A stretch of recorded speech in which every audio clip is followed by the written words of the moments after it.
যেন পোকা হয়েছে। কি হয়েছে ভগলু?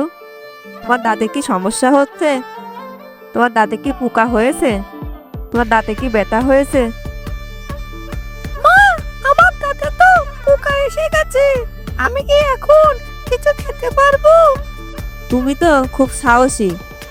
এখন দাঁত পরিষ্কার করলেই হয়।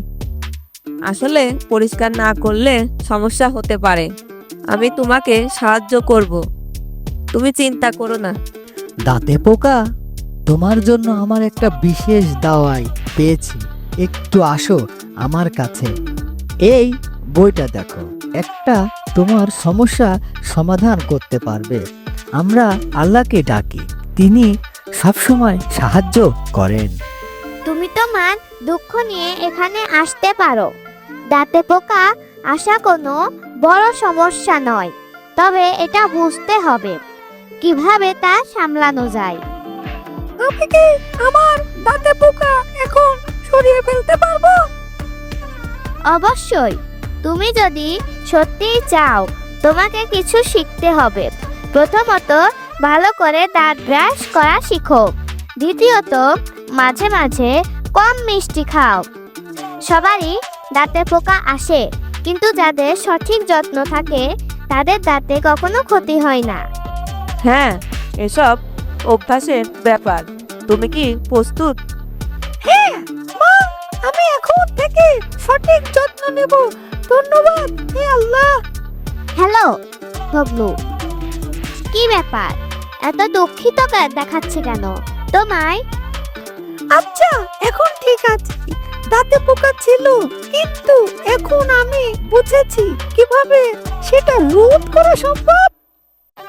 দাঁতে পোকা আসলে খুবই সাধারণ ব্যাপার।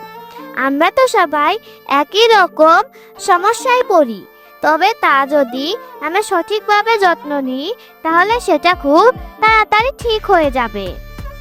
হ্যাঁ, তুমি কি বলছো এখন আমি নিয়মিত দাঁত ব্রাশ করব, মিষ্টি কম খাবো, আর আমি যেন কখনো দাঁতে পোকা না আসুক সেজন্য আমি খুব যত্ন নিব।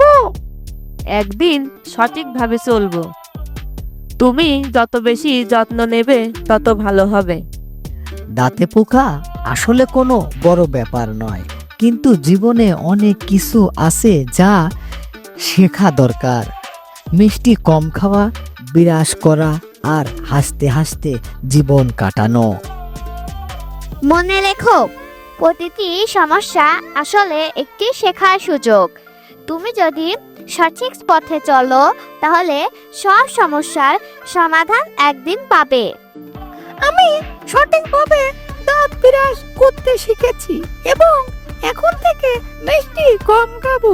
আর সবচেয়ে বড় কথা, আমি জানি কখনো কখনো সাহায্য চাওয়া উচিত। তুমি অনেক ভালোভাবে শিখেছো। আমাদের জন্যই আমরা সব সময় একে অপরের পাশে থাকবো। শুভকামনা, তোমরা সবাই ভালো থাকো। জীবনে কোনো সমস্যাই স্থায়ী নয়। সঠিক পদক্ষেপ নাও এবং শান্তি বজায় রাখো। এটা ছিল ছোট্ট গল্প।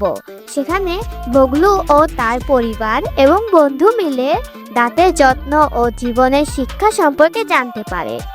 বগলুর দাঁত ভালো হলো এবং এভাবেই গল্পটি শেষ হয়ে গেল।